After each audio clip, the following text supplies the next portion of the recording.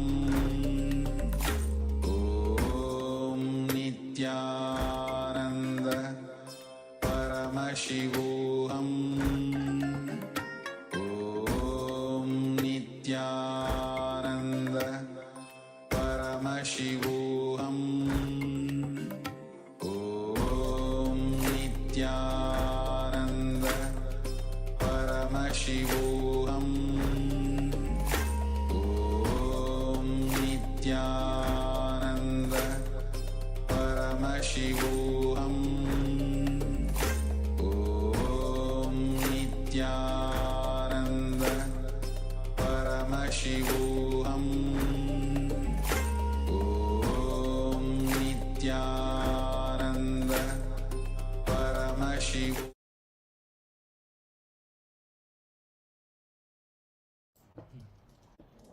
Yes, Nityananda, and welcome back, as we are going to be your acharyas for the next few sessions, and we are going to continue exploring our theme of the day, which is the science of reality, understanding the different layers of reality, and first of all learning to recognize the reality, which is not necessarily what we are seeing or what we believe, but lies beneath. So how to recognize and how to experience the reality, we are learning this science today.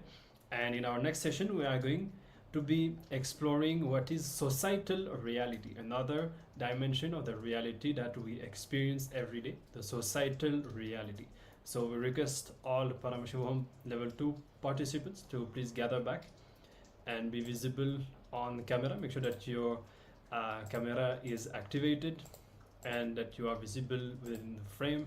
Not only is it a security measure, but it's also for you to be visible, to be present here with us, and to make sure that you can provide your full attention, and so that you get the most of this Paramashivoham program. So with this, let's get started with our next session, and let's discover the societal reality. So the second most common way in which we experience the reality, and Swamiji calls that as a societal reality. And this reality is defined by the society we live in. So for different people, this will be different reality, as we are living in a different society, and each of the society has its own way of seeing things and its own belief systems, which they believe and continuously practice. So understand also that societal reality exists as a reality for a specific period of time. So it is not eternal as the ultimate reality is, but it exists for a certain period of time. We can see that also that what reality we used to believe as a societal reality 20 years ago, it won't be existing now anymore, or we may not be believing in those reality anymore. So societal reality exists due to agreement or consensus within the group of people. So whoever is living within the society, whatever they come to conclusions or come to agreement as a reality, we continue to believe that as a reality. So this the reality is real just because the group of people agreed, and because of that we continue to feel that as a real. So one of the example that we can see that for many centuries human being believed that the earth is flat, and that was a reality for most of the human beings till there came another group of people or the scientists who came through the research that earth is round. So from then on the reality became that the earth is round. So as we can see, there could be various factors on how these realities go on evolving, but the underline that we need to understand that this exists because certain group of people or community continue to believe that as a reality, and that's why that reality exists. So we need to understand to what extent we should give them importance in our life. So societal reality, the reality that we experience, which is defined by society and you, and keep it alive by abiding with it. So as long as we go on, continue to believe those reality, they continue to exist. And this societal reality can be experienced in different form, like one of them being authoritative, that which is taught to be reality when it comes from certain authorities, like we consider what doctor says as the true. So we have a group of doctors as one community, we can say, or the scientist. So for every field we have certain positions or the status that is given, whom we consider that they will be more close to the truth, and whatever they say we consider that as a reality. So we can always look in the dimension of health or wealth. We do have experts, and their opinions we consider that as a reality.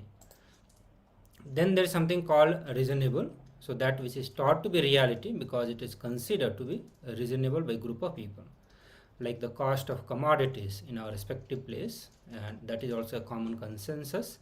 And we see that the cost of the commodity keep changing from one community to another community, and cost is also one reality, reasonable reality, that we feel that this is the price for this service that we are receiving.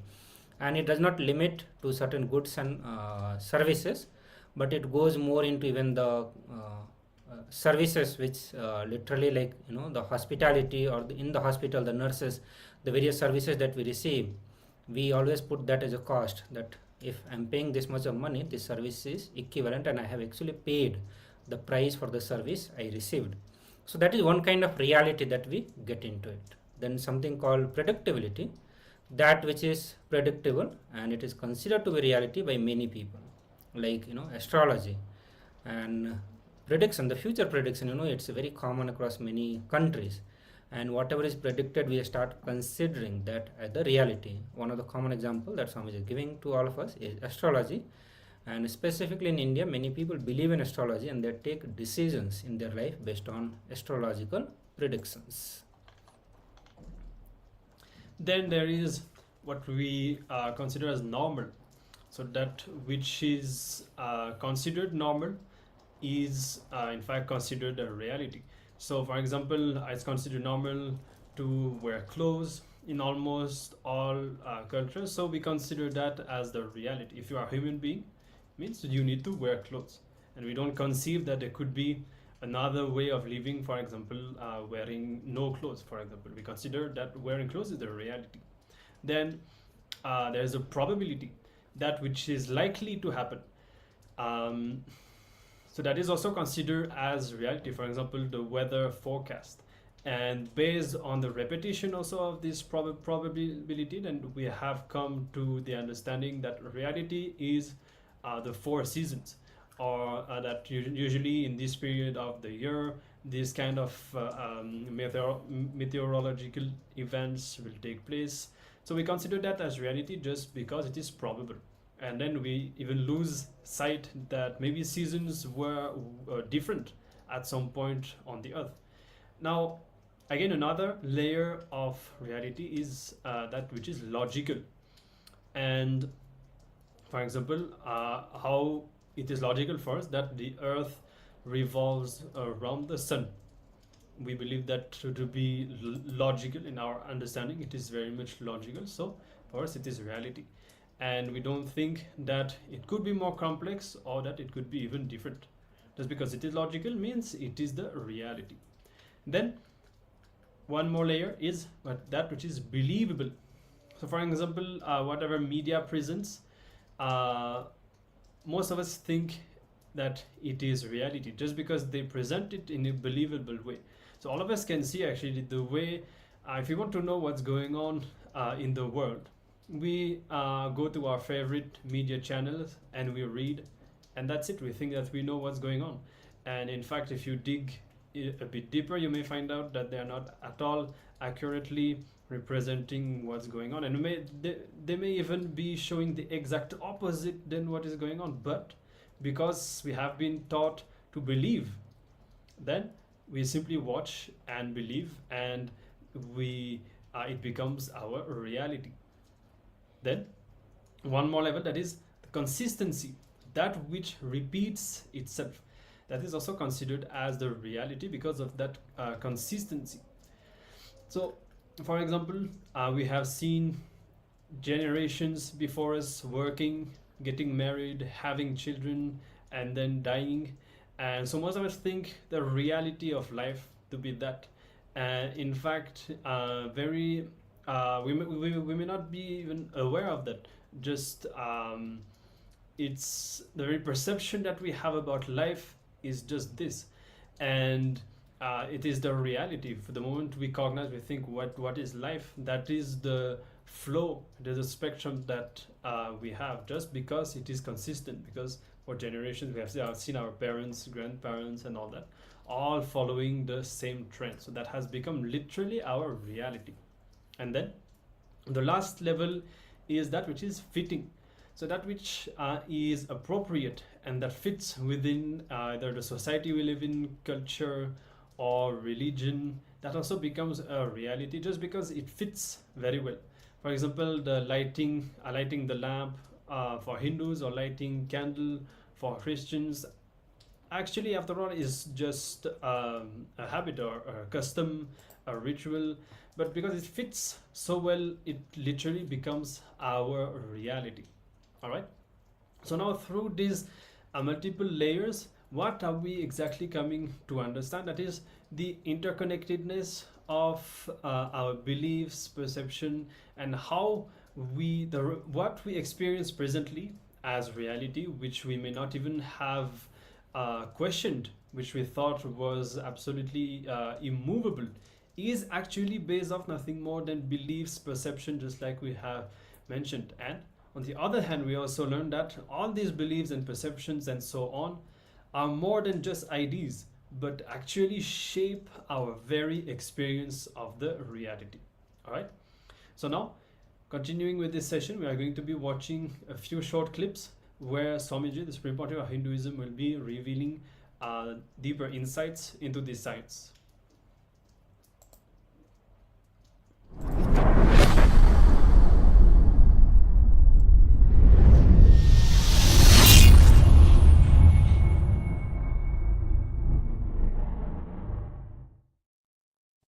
Paramashiva's direct message from Kailasa.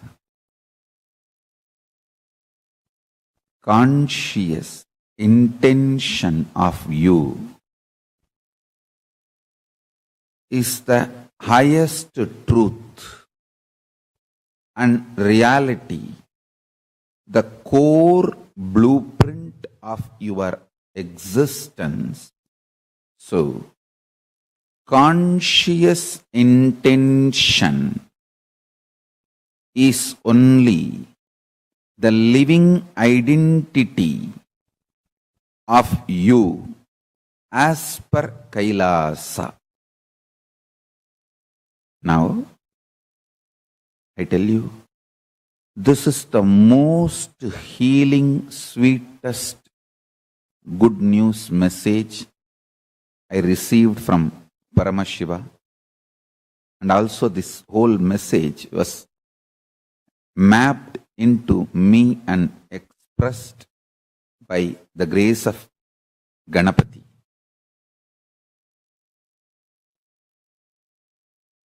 Paramashiva just downloaded it as a pure message. Ganapati manifested it in multi-levels, mapped it. Listen.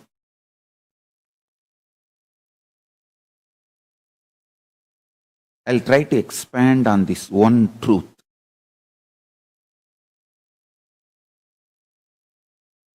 This truth forms the core basis of our physical reality, mental reality, emotional reality, spiritual reality, economic policies, everything. So listen. Your feet and face, both are very much part of you.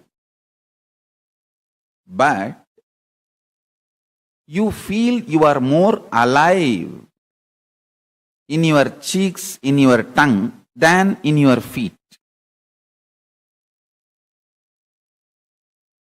Because the degree of existence, the percentage of your manifestation, psychologically, emotionally differs. Listen. your feet, your face, your eyes, your tongue, everything is part of you. But you always feel you exist more in your cheeks, in your eyes, than in your feet.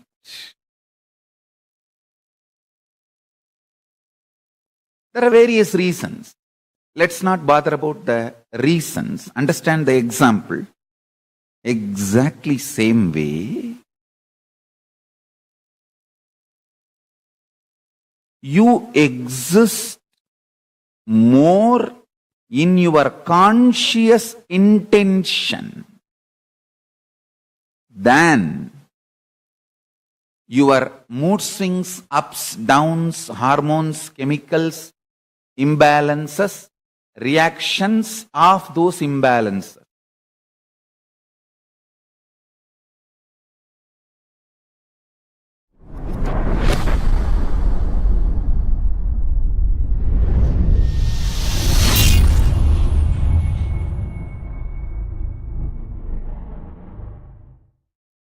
All the 5 perceptions you carry about sex, all the 7 perceptions you carry about death.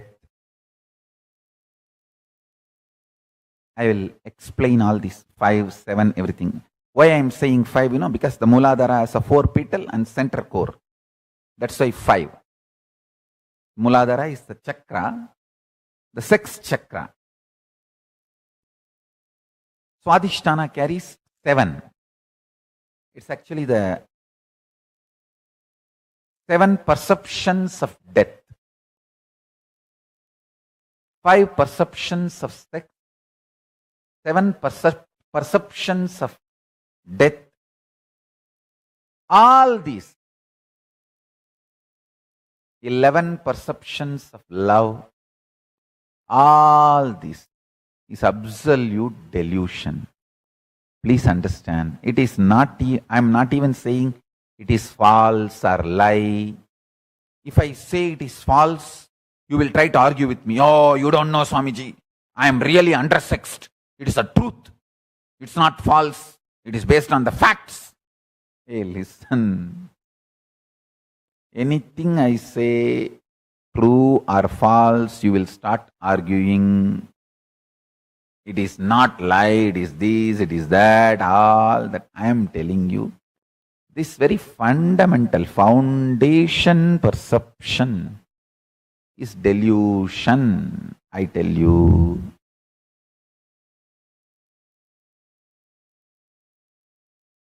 If you know the joy of remaining in ecstasy internally through unclutching, externally whether some body touches you or not, this whole perception about the sexual activity and the sex gender identity, the whole thing is delusion. Same way about fear.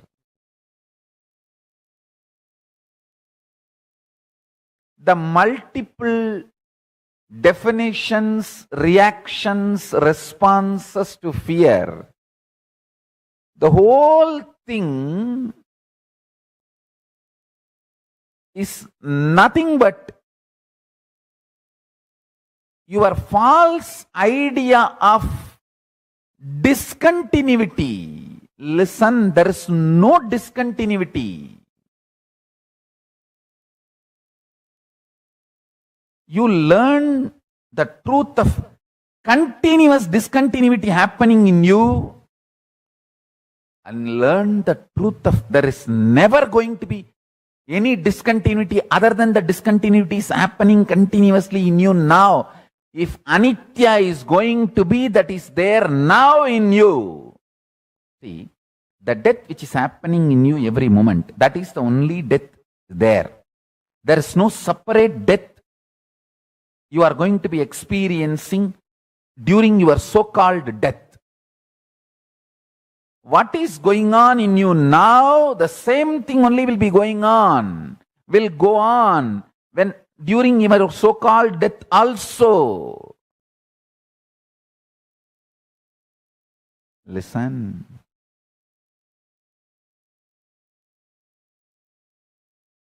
Now trying to forget, cover up the continuous death happening in you is looseness, crankiness, and trying to exaggerate and feel frightened about the death which is going to happen during your so-called death is craziness.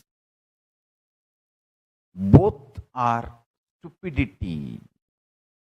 See the death happening now continuously in you by unclutching.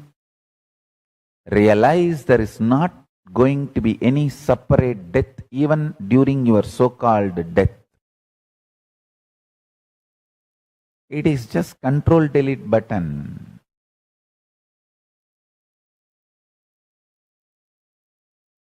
Anyone understands this, your internal organs will be just like a sweet 16 forever.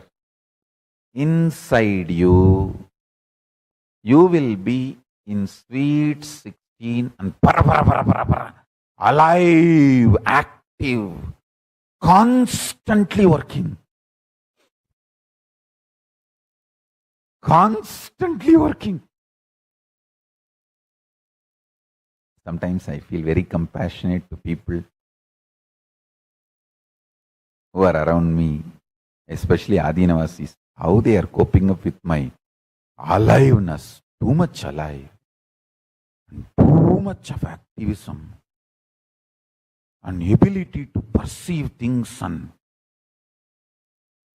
ability to plan, and ability to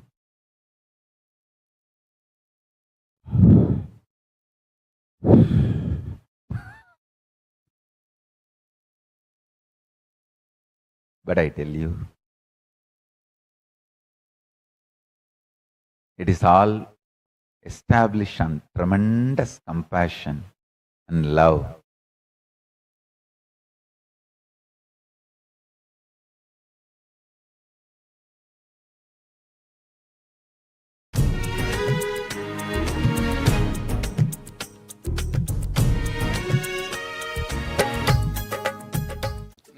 Nityanandeshwara Samarambam Nityanandeshwari Madhyamam Asmadacharya Paryantam Vande Guru Paramparam.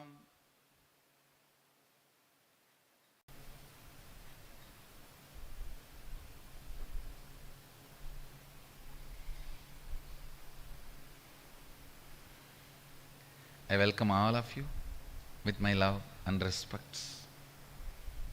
I welcome all the devotees, disciples, Samajis, Satsangis, Srimahans, Mahans, Kotaris, Sarvanyapita Yajamans, Tanedas, visitors, viewers, YouTube subscribers who are sitting with us all over the world through Nityananda TV, Facebook Live, YouTube Live, and through two-way video conferencing, having Nayanadiksha all over the world.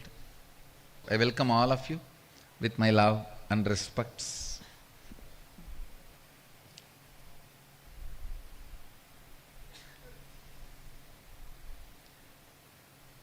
Today I'll continue to prepare all of you for Savasana 2016.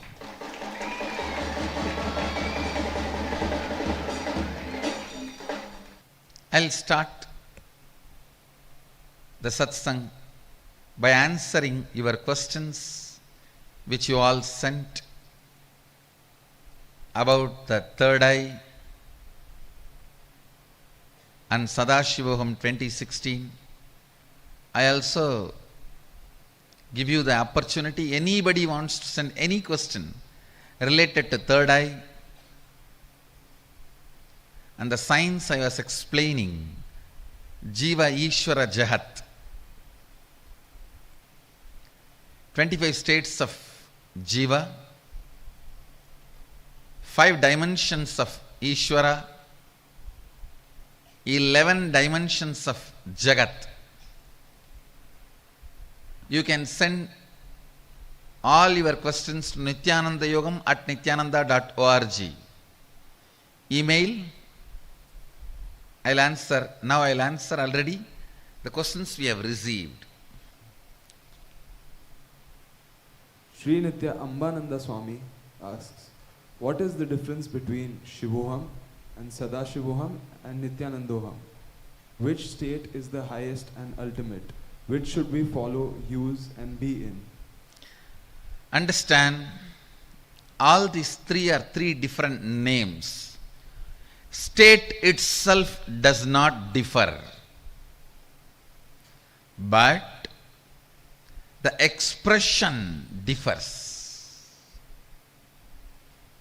State itself does not differ, expression differs. You can just experience and keep quiet, and you can be keeping quiet without experience also in dullness. So, sometimes with experience, you can just be silent. Sometimes you can start expressing only the teachings. Sometimes you can express teachings and initiation both. Sometimes you can express teachings, initiations and extraordinary powers. So the various levels of expression is expressed, addressed with various names. Aham Brahmasmi, Shivoham, Sadashivoham, Nityanandoham. All these are just various words used for various expressions. State itself does not differ, does not change. Any one you can use, Shivoham or Sadashivoham or Nityanandoham. Anyone use sincerely and establish in that, that's enough. Next.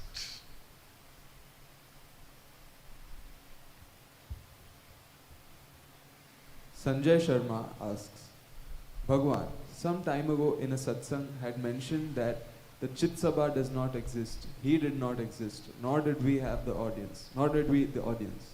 He mentioned that when we observe through the third eye, there is no one on the Simhasan. A few people also witnessed the emptiness on the throne and reported the same. The question therefore is existential reality restricted to just cosmos-created objects such as sun, moon, planets, rivers, mountains, etc.? Or does it also include man-made visualized structures and institutions, etc.? What exactly is under the cover of Maya in reference to the first paragraph? Understand,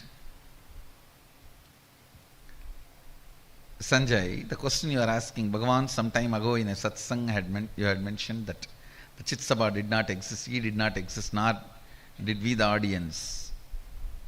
And then you are asking this experience, people saw and no one was in the Simhasan, this experience and the theory of Maya, matrix and all that. Listen, when I said nothing exists, I want to give you the experience that whatever you are seeing, 100% not real. I want you to understand that. Next step, same way I want to tell you, whatever you are seeing, 100% is not unreal. Listen.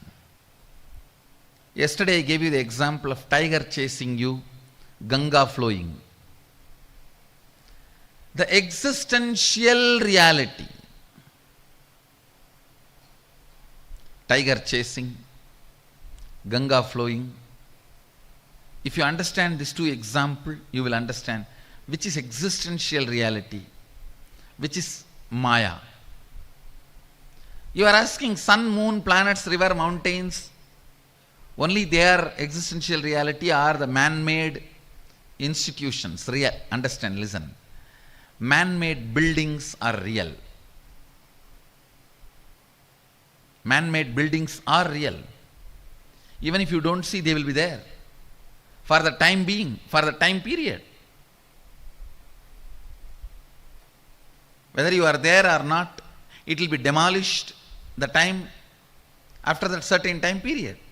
If you are there, you will maintain and renovate. So it may be alive. They are there. They are existentially real.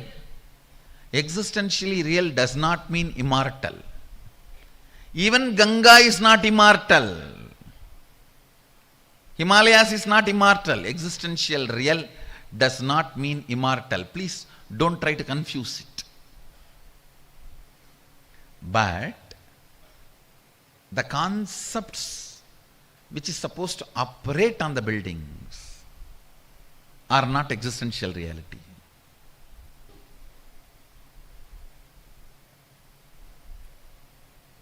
So understand, if you have done the homework yesterday, which I gave, I wanted you guys to do that again today. What all in your life which is pushing you is existential reality?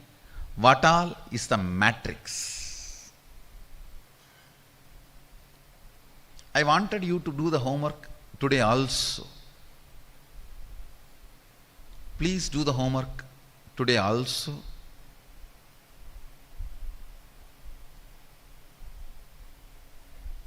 Then these questions will disappear. And send the questions which you face after you practice. The questions you face after you practice. Send it here.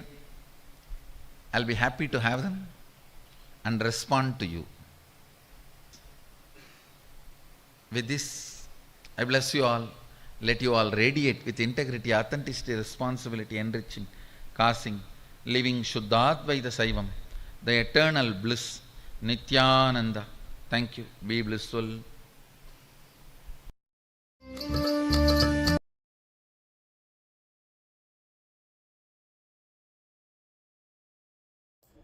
Yes, Nityananda everyone.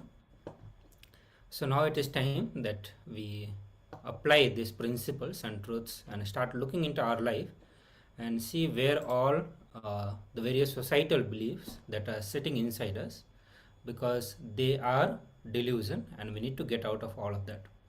So there is a simple exercise, a 3-step exercise, where in the first step you need to identify and describe what are your most common belief and notions that you consider as reality in your life, which is defined by others. So all those beliefs you are going to list which is defined by others in your life. It can be your parents, teachers, friends, colleague, anyone around you. So write down the most common belief. Then you are going to examine and describe the impact of these realities that has on you, the experience that it gives to you when you face this reality. So whatever may be your belief, so when those beliefs become reality, or when you face that belief in your life, how they impact your reality, how you face those reality. And then describe how you respond when you face this reality. So I'll also project the assignment for all of you.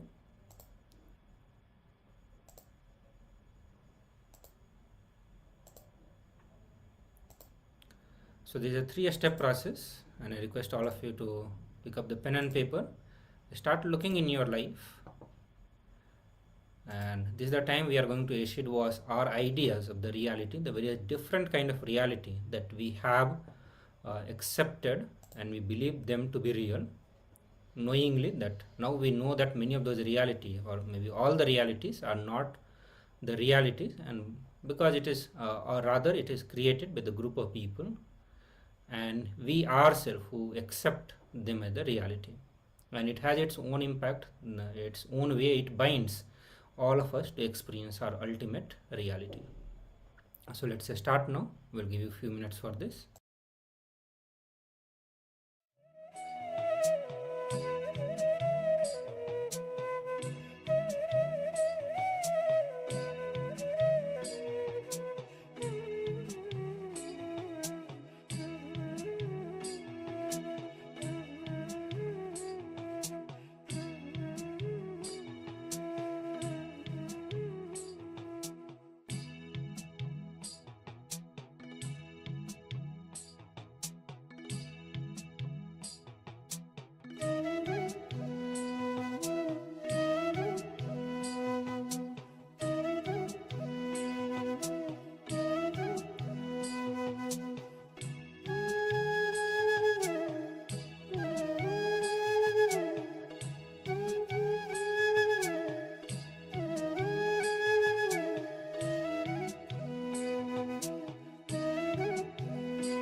Yes. So we come to the end of this exercise. We hope that you were able to identify all these beliefs, the societal beliefs, the societal reality in your life. And if there is anything to share or any doubts or questions that you have, you can let us know. Even as we move on to the next sessions, we can still attend to all the questions that you have. So right now we'll be moving on, and we will be having our next round of the power manifestation. So requesting all the Paramashivoham participants, please sit comfortably. If you can sit on the ground in a cross-legged posture, it is preferable, as this will allow the Kundalini to easily flow all the way to your third eye, which will facilitate your power manifestation. So here we are going to be having another round of the remote viewing, and we are going to be scanning for misplaced objects in our house. So if there is anything that you have lost in your house, this will be the opportunity today to scan for it through the third eye and find where that object is. And if however, let's say that if there is nothing that you have lost in your house, you don't have anything immediately that comes up to your mind, maybe what you can do, we have some object here in front of us, and you can scan and identify what that object is. That's the alternative we suggest. However, if you have any object that you have forgotten, please scan for that object. Okay, so let's get ready to start.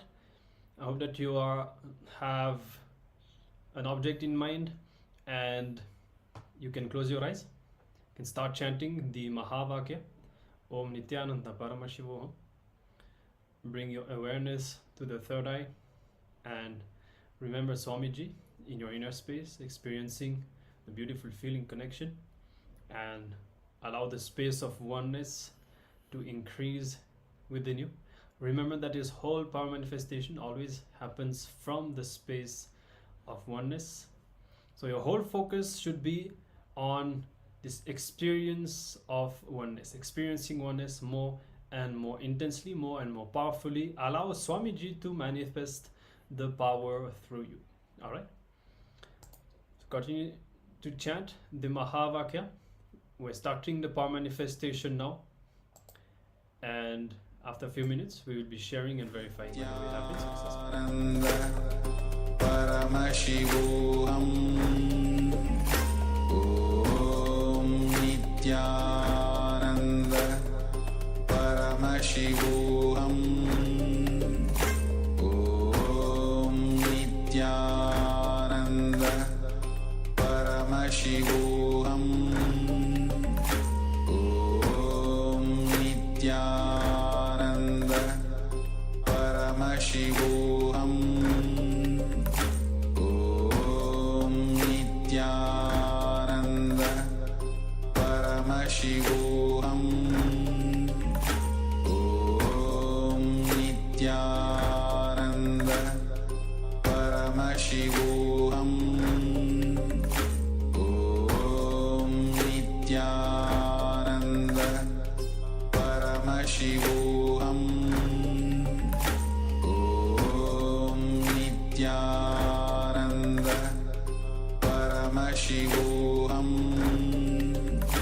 Om Nityananda Paramashivoham Om Nityananda Paramashivoham Om Nityananda Paramashivoham Om Nityananda Paramashivoham Om Nityananda Paramashivoham Om Nityananda Paramashivoham Om Nityananda